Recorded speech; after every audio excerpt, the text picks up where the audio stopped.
Earth, a 4.5 billion year old planet, still evolving. As continents shift and clash, volcanoes erupt, and glaciers grow and recede. The Earth's crust is carved in countless fascinating ways, leaving a trail of geological mysteries behind. This episode investigates one awesome force that shapes the Earth. It's extraterrestrial. It doesn't happen over millions of years, but in seconds. It's a force caused by an immense impact from asteroids, giant rocks from space. The investigation of asteroid strikes has given scientists insight into the formation of the universe, providing a window into planet Earth's ancient past.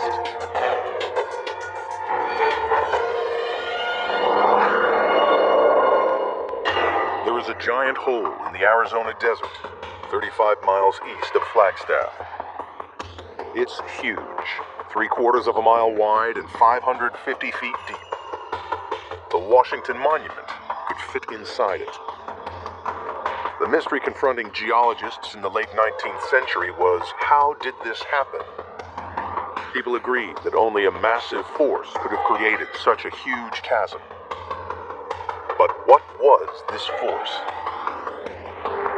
The most likely theory was that a huge volcanic explosion had ruptured the rugged landscape.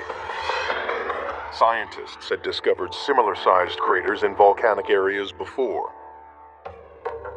But Grove Gilbert, chief geologist for the U.S. Geological Survey, had another idea. One that came to him after observing craters on the moon through his telescope. He saw similarities between the moon's craters and the mysterious hole in the Arizona desert, leading him to speculate that the Arizona crater might have been caused by an asteroid impact. But this was just a theory. At the time, no one had proven that any crater on Earth had been caused by an asteroid. So in 1892, Gilbert decided to travel to the mysterious Arizona crater. He wondered if this could have an impact origin or alternatively a volcanic origin. And so he had these two competing hypotheses that he wanted to test. Gilbert assumed that if the crater was caused by an asteroid, he should find a giant alien rock in the middle of it. But there was none. But he did see what he thought were signs that a volcano might be the cause. When Gilbert arrived, he realized that this hole in the ground was associated with some volcanic peaks in the distance. You can see them in the background over the rim or beyond the rim of the crater. And so immediately, I think he was prejudiced, if you will, towards a volcanic as opposed to a meteoritic origin. Not far from the mysterious crater, Gilbert found another similar giant hole. He declared this one as an unusual volcanic crater called a maar.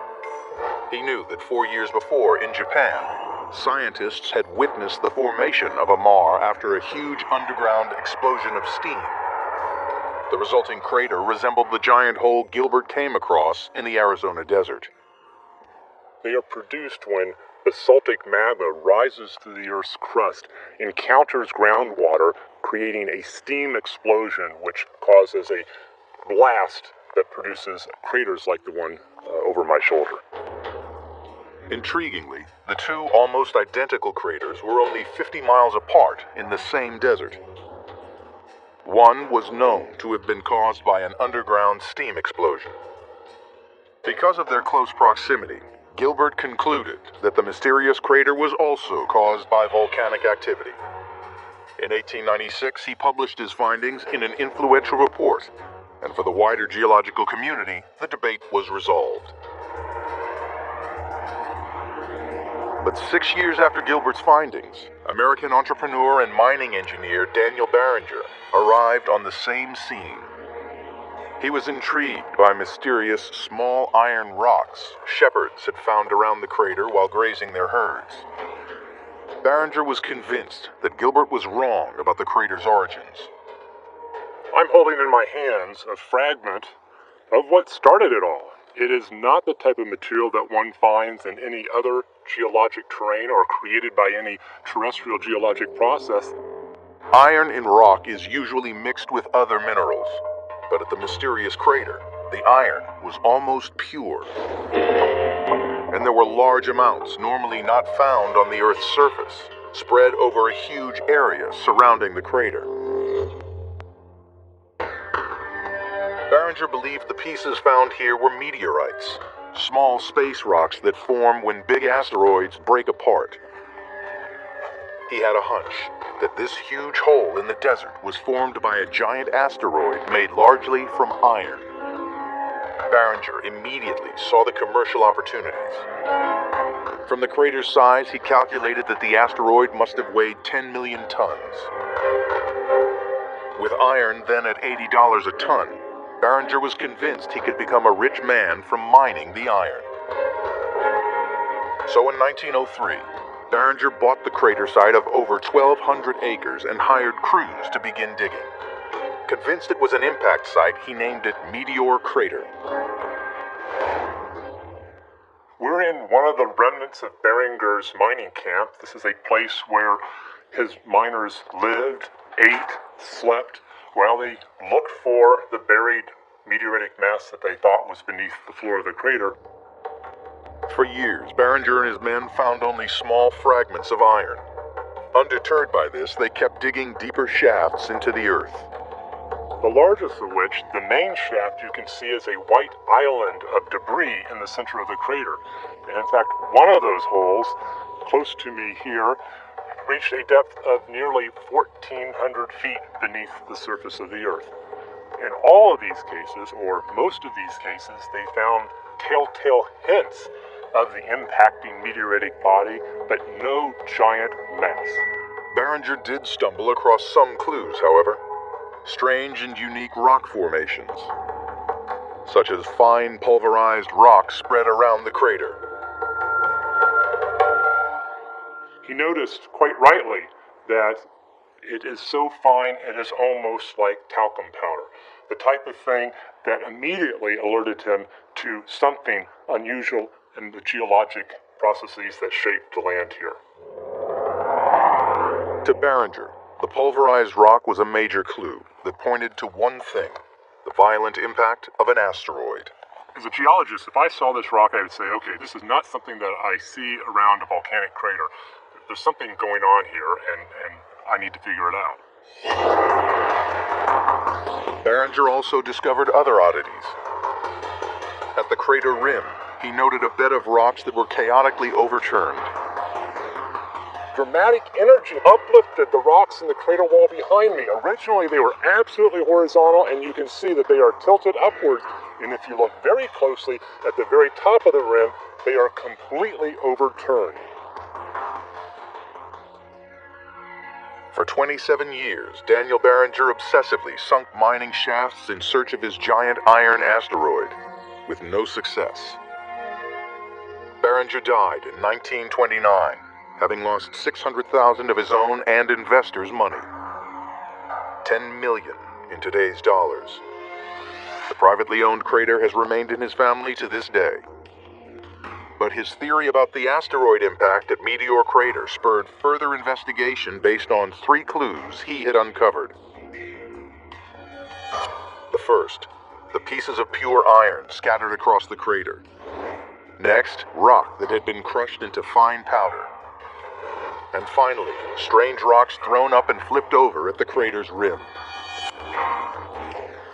Interestingly, even though Barringer hadn't convinced the geologic community about the impact origin of this crater, he had launched at least a small number of people into an investigation of impact processes. Proof of Barringer's asteroid theory would get a boost, some 6 decades later, from an unexpected source.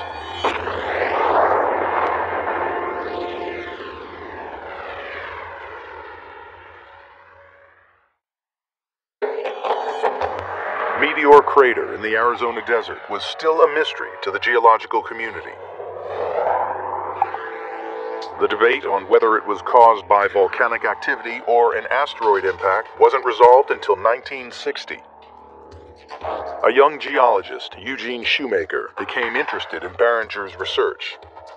He would take the investigation in a new direction, which turned Meteor Crater into one of the most investigated crater sites on Earth.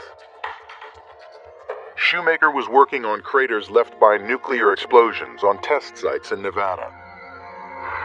His task was to find out how the explosions transformed the landscape.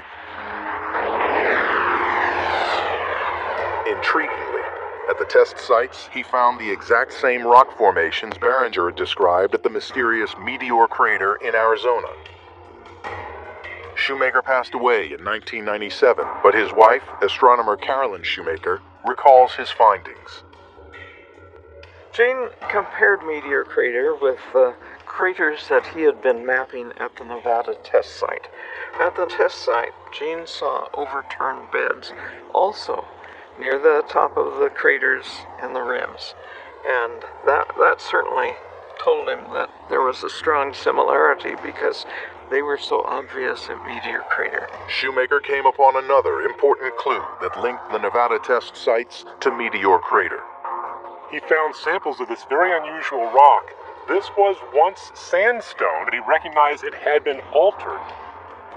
In the craters left by explosions from nuclear bomb testing, Shoemaker discovered crystalline structures, the same structures found at Arizona's Meteor Crater. Today we understand that this is shock sandstone glass. That is, the original sandstone, all of the quartz crystals were melted and put into a frothy, bubbly, glassy matrix, which we have here. They were caused by the incredible energy released in the shock waves of a nuclear blast.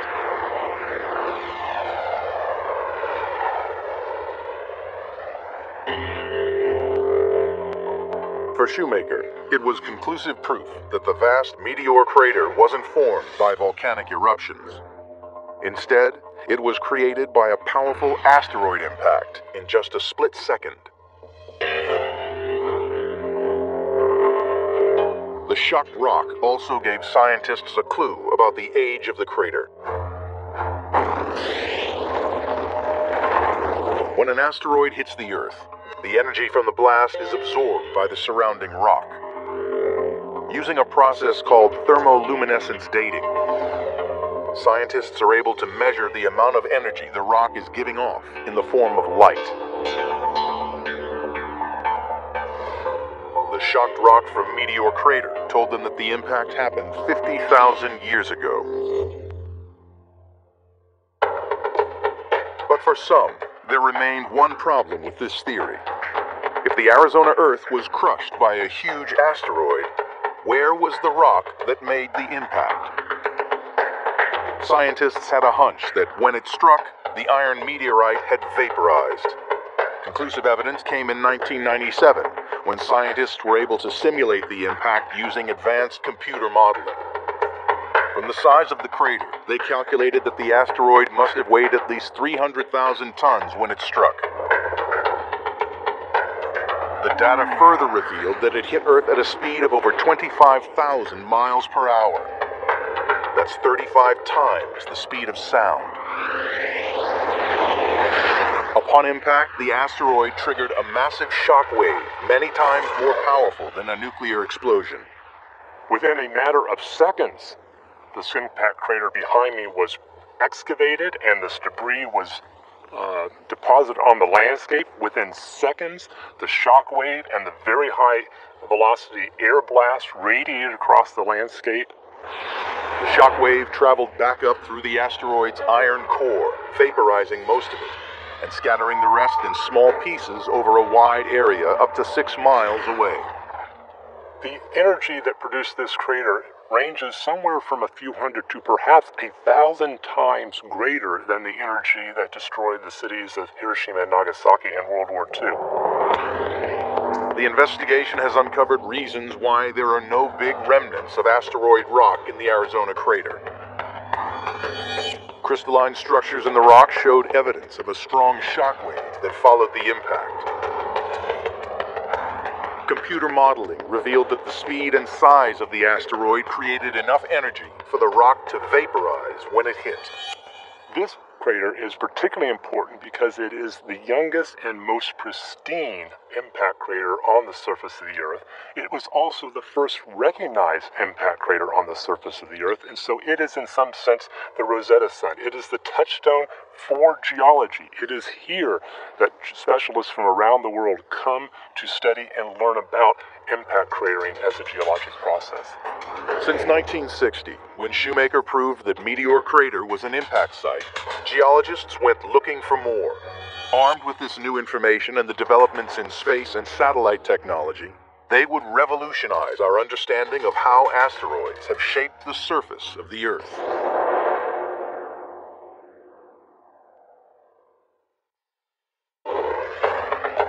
Once the Meteor Crater in Arizona proved an iron mass can burst from space and create a monster chasm, scientists began to search for others. They questioned whether some craters they thought of as volcanic were in fact caused by asteroids. The investigation turned to Sudbury in Ontario, Canada. There is no obvious crater, but for over 150 years, the city has been the center of fabulous mining wealth and a geological mystery. 3,000 feet below ground in one of Sudbury's mines, thick veins of copper and nickel are on view. Until recently, these mining riches were associated with volcanic activity. One of the really distinctive features of Sudbury is the fact that it has world-class metal deposits associated with it. And originally these were thought to be related to volcano activity, volcanic activity, and magmas coming from inside the Earth, bringing ore and metals from the inside out. But something didn't add up. When scientists investigated the rocks around the mine, they were surprised. None of the outcrops were typical of the types of rock created by a volcano. To geologists, it was a hint that the copper and nickel treasures below the surface were formed by a different process. They were stumped until they came across Eugene Shoemaker's work on Meteor Crater. It made them wonder whether this vast mine could also have been formed by an asteroid impact. Could the vast reserves of copper and nickel have arrived from space? Rocks above ground reveal new evidence. What we have is a conical type fracture system with these lineations or lines running through them, and they focus down into a point. These deformed rocks are called shatter cones. Spray is convinced that the only force powerful enough to deform a rock into a shatter cone like this would be an asteroid impact. And these are formed due to the shock wave interacting with the target rocks. And they compress the rocks just like compressing a spring, and then when the shock wave releases, they form these conical-like structures, which are beautifully shown here. So these are diagnostic of impact. We can't form them any other way. You can't form them with dynamite. You can't even form them with nuclear weapons. But shatter cones were only a hunch. Another clue came from the composition of the rock. It's a mixture of violently broken pieces fused into melted material. So what we have here is made up of the debris from the Earth's crust, blasted into millions of pieces, and the darker core material may well contain traces of the meteorite left in it in the form of iridium. Iridium is one of the rarest metals on the surface of the Earth. In space, it is 1,000 times more abundant. Asteroids are like space rubble, and their composition varies dramatically. Some are made of rock-like material, some from metals such as iron. But they all have one thing in common. They all contain comparatively large amounts of iridium. So any high amounts of iridium found on Earth becomes a fingerprint of an impact event. So what we're going to do is take a sample and analyze it to see if we can find an enriched iridium signature, which would tell us that we have a particular class of meteorite. To find iridium, the lab samples of the crushed rock are heated in a furnace to over 1,000 degrees Celsius. The rock melts, and metals in the rock separate out and form a disk. When the disk cools, it is analyzed for traces of iridium. How's it going? Metal from the rock is dissolved into liquid. It is passed through a mass spectrometer capable of spotting tiny metal parts. This incredibly accurate device provides the vital piece of evidence. The blue and red lines show there's 10 times more iridium in the Sudbury rocks than in control samples from normal Earth crust. This is indisputable proof that Sudbury had once been hit by a huge asteroid.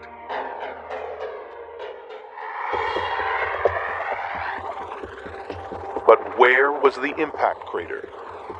The landscape here is flat as far as the eye can see. Scientists believe over millions of years the crater disappeared. Erosion wore it down until all that is left is the faint outline of ring structures seen on satellite images from space. Spray and his colleagues have surveyed the area and found that Sudbury is the second biggest impact site on Earth. 155 miles in diameter. That's 3/4 of the size of the world's largest crater at Vredefort in South Africa.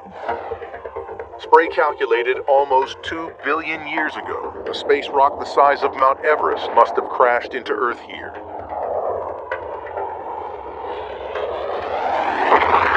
When the asteroid hit, it produced an instant crater 20 times deeper than the Grand Canyon.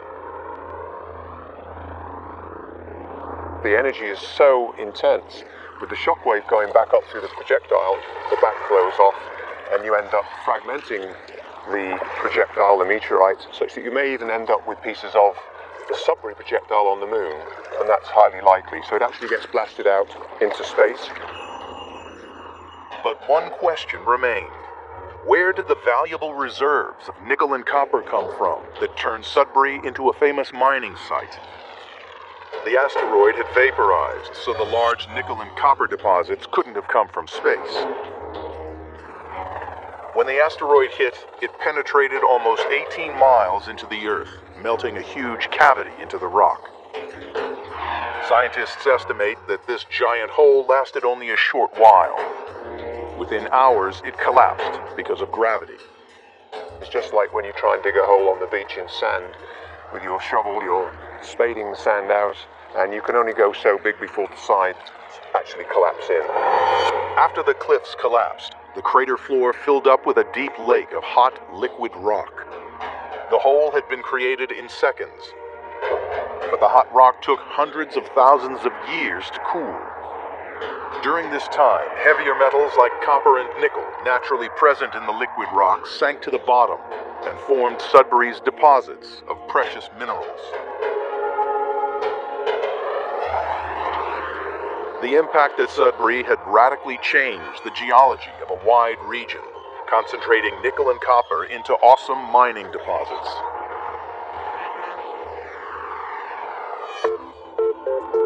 Impact sites were now more than academic interest. Such rich mineral deposits potentially meant big business and economic wealth. Mining companies on the hunt for precious natural resources now use satellite imagery to reveal new craters around the world. Rings that can be seen from space suggest giant asteroid impacts. They know that these impact sites may contain more than just copper and nickel. Rich gold mines in South Africa were also thought to have been created by volcanic processes. But the discovery of shatter cones in the 1960s and ring structures seen on satellite images revealed what is now thought to be the biggest impact crater on the planet. Here the impact concentrated valuable minerals in the rock, this time into precious deposits of gold ore. And at Chicxulub, Mexico, scientists discovered traces of a large asteroid impact that wiped out the entire dinosaur population 65 million years ago. But recently, scientists have drawn a link between the massive crater at Chicxulub and a huge oil reservoir discovered nearby. As the asteroid crashed into the Earth's crust, it fractured the underground rock, making it porous. Oil, abundant in the deeper layers below, rose up and seeped into the porous rock, creating an oil reservoir. Now scientists could more easily recognize signs of large impact sites. Shatter cones were evidence of strong shock waves. The presence of the space metal iridium was proof for an asteroid impact. And satellite imagery has shown how impact craters can be linked to vast mineral wealth. Besides the minerals found at different impact sites, asteroids have left evidence of massive destruction. And this has led scientists to a terrifying conclusion. If it has happened in the past, there is little doubt it could happen again.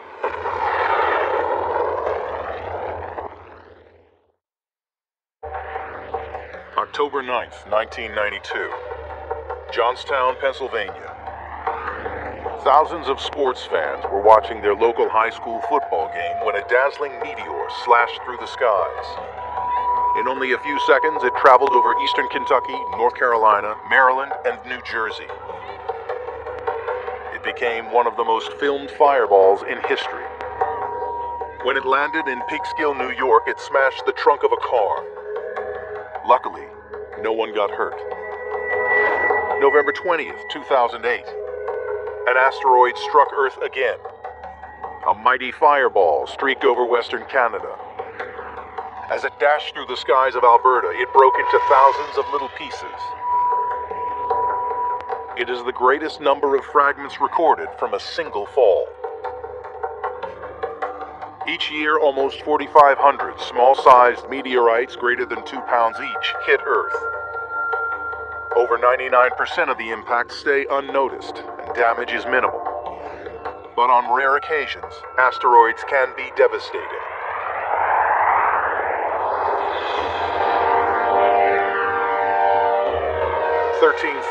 Years ago, the great ice sheets were in retreat as the last ice age was coming to an end. The Clovis people, one of the first human inhabitants of North America, roamed the Great Plains alongside giant beasts.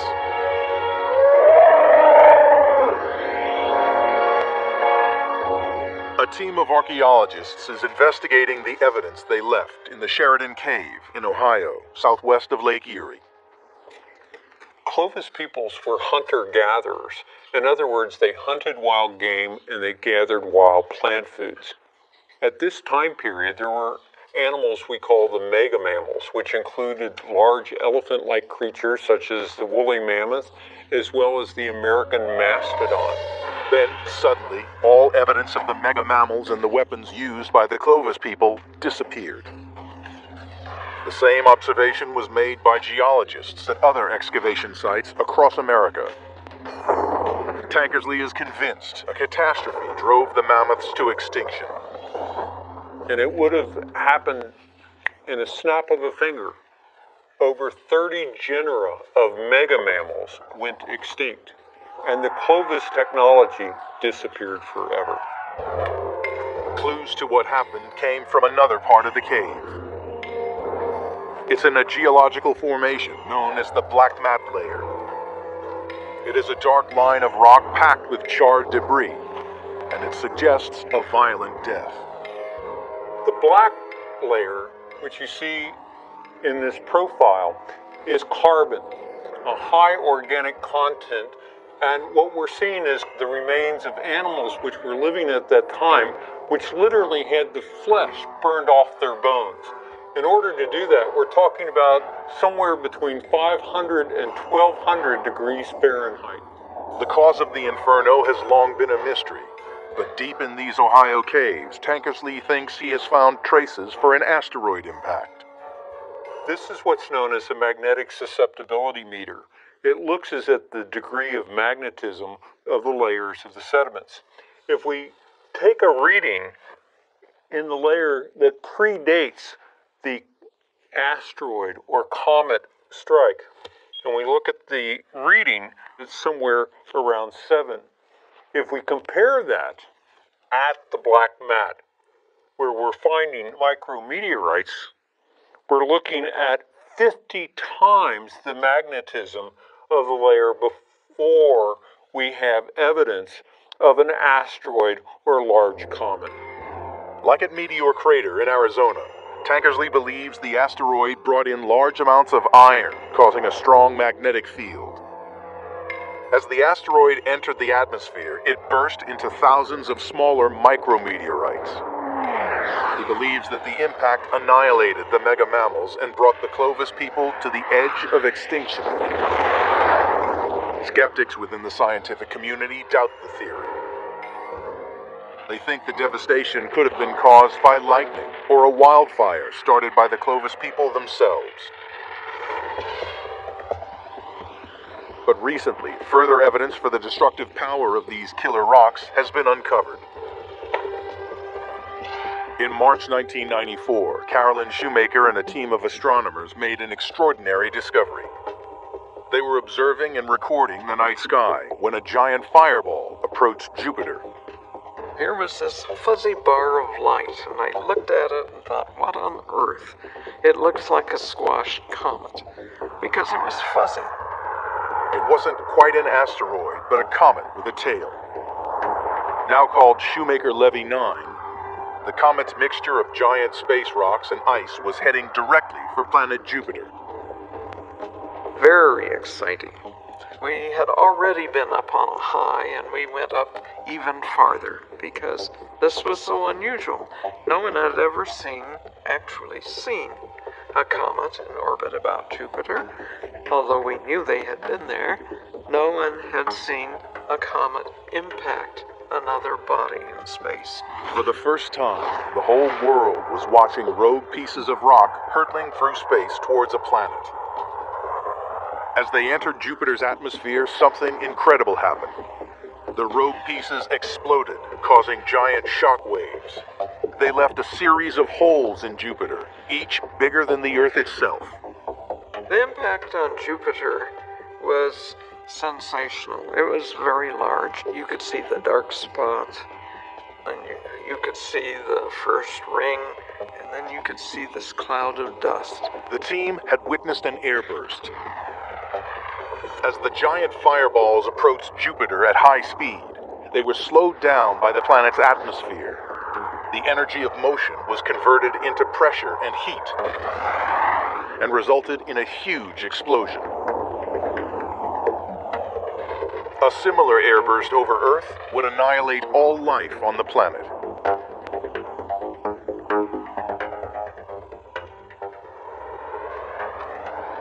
Physicist Mark Boslow works at the top-secret Sandia Research Laboratories in New Mexico. He's one of many defense scientists investigating the possibilities of such an Armageddon.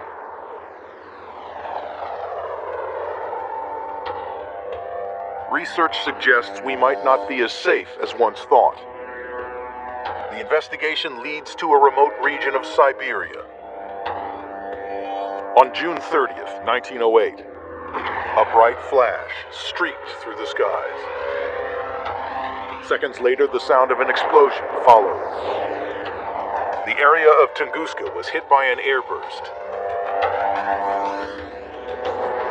A devastating shockwave uprooted thousands of trees and flattened more than 830 square miles of taiga forest. There is still some evidence. There are some of these trees that had all their branches stripped off in 1908, and those trees that have been dead now for 100 years are still standing. Scientists assumed the destruction must have been caused by an asteroid of at least 100 feet. And they also believed asteroids of this size would hit Earth only once every 1,000 years. But in 2008, Boslow discovered something alarming. With advanced computer simulation, he calculated that a small meteorite of only 20 feet across could cause a Tunguska-like event. The airburst was actually smaller than people have been thinking for the last 20 years or so. And the reason we think it was smaller was because of this neglect of the momentum that continued to carry the energy down. What I'm showing here is an asteroid coming from the upper right, and it's pushing down into the atmosphere, and about 7.5 miles above the surface it explodes. but you can see that it continues to push downwards. So all that energy is continuing to push downwards, and it's driving this shock wave ahead of it. The shock wave is a big blast of air, hurricane force winds. Now that's what blows the trees down. Based on this theory, asteroids able to cause another Tunguska could statistically hit our planet every 100 years. If such an airburst happened over a populated area, the consequences would be devastating.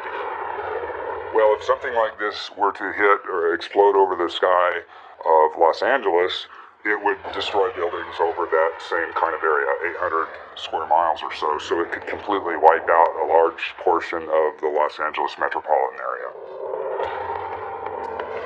The investigation has revealed that asteroid strikes can be incredibly destructive. The black mat layer of sediment in the Sheridan Cave in Ohio is evidence that an asteroid impact might have led to the extinction of the mega mammals. An explosion of a giant fireball in Jupiter's atmosphere showed scientists in real time the destructive power of airbursts. And an airburst over Siberia leads to evidence that a meteorite as small as 20 feet across can cause massive devastation. The powerful force of an asteroid is evident, but the story doesn't end here. The actual asteroid rocks, when examined, reveal extraordinary secrets about the beginnings of our solar system.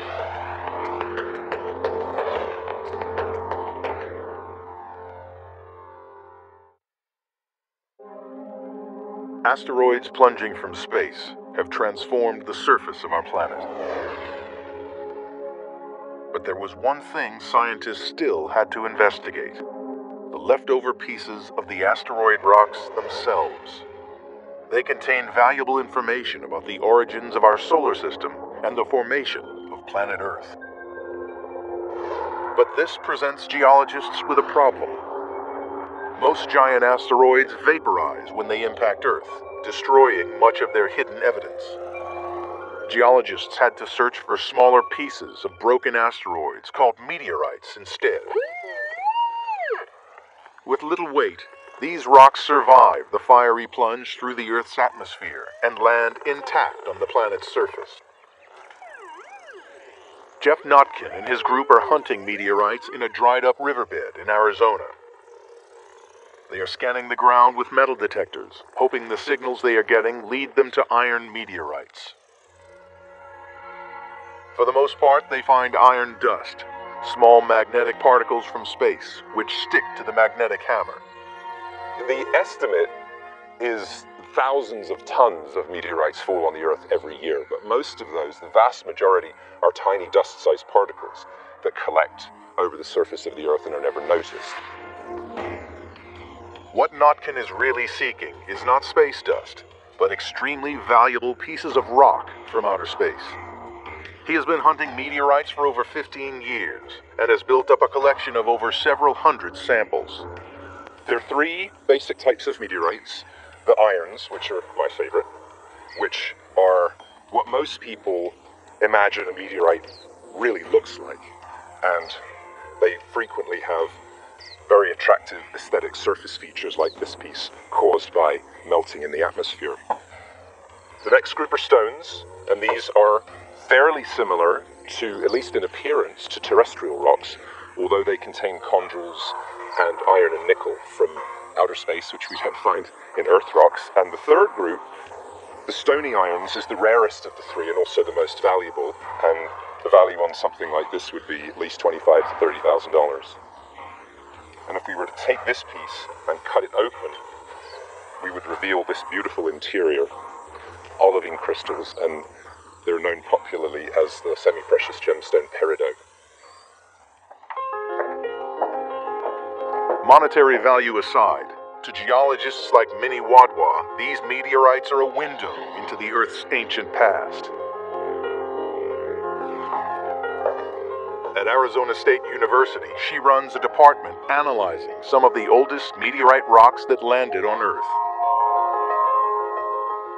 This meteorite right here, this carbon-rich chondrite, this probably is a close proxy of the kinds of materials that were bombarding the early Earth. And they're called chondrites because they've got these tiny little inclusions, spherical inclusions in them called chondrules, which are among some of the earliest solids that formed in our solar system. In the beginnings of our solar system, there was nothing but gas and dust. As it cooled, solid asteroid rocks began to form. With modern technology, scientists have been able to pinpoint their exact age. Most meteorites are thought to have formed 4.6 billion years ago, but modern techniques have now made it possible for us to actually age date meteorites with much greater precision. And we now know by looking at meteorites like this one, for example, that in fact the solar system was formed 4.567 billion years ago. And we know that date within a million years or so. So essentially we can very precisely age date the formation of our solar system by looking at meteorites. As the meteorite rocks floated in early space, they collided and grew into bigger bodies. These ancient rocks were the building blocks of planets, including early Earth.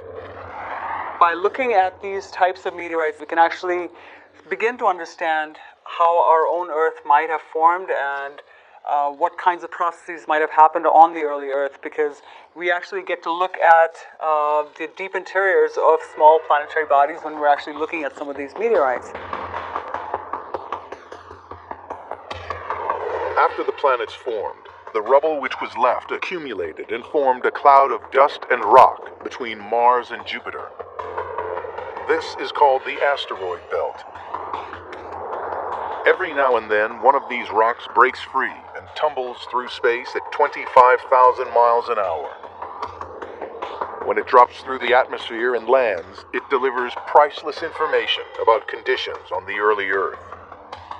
Perhaps even hints as to how life itself began. In the late 1960s, a remarkable fall of meteorites hit the town of Murchison in Australia. Scientists around the world took notice. Well, basically it consists of silicate minerals, very much the same. Hundreds of pieces fell from space, greeting the residents of Murchison with a pungent smell of rotting organic material. If you open up this jar of closed Murchison and smell it, it actually smells very strongly of sort of volatile organic rich compounds that are being degassed from this particular rock even today. Professor Wadwa and her department began analyzing the Murchison meteorite. Incredibly, they found it contained organic compounds called amino acids. These complex molecules are essential to all life. The organic materials in this type of meteorite were actually the building blocks of life as we know it today. This is the raw material from which life began on our own planet. It's possible that the seeds of life arrived from space, flown in by asteroids and meteorites. In the case of our own origins, it's not absolutely clear that we need have necessarily originated on Earth. The seeds of our life and the very primitive life forms could have actually come from another planet or even another solar system.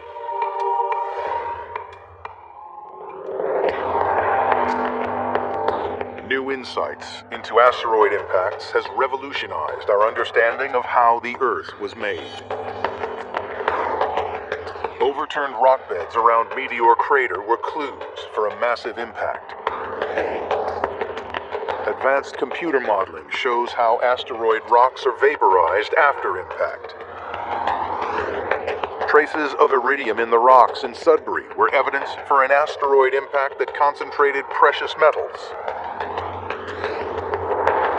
From meteorites landing on Earth, scientists were able to calculate that our solar system formed exactly 4.567 billion years ago. And the analysis of these space rocks showed that the organic seeds of life had perhaps arrived on Earth, flown in from space. Asteroid impacts profoundly shaped the geology of our Earth. But as examples from the past have shown, they have the power to annihilate our entire planet in an instant.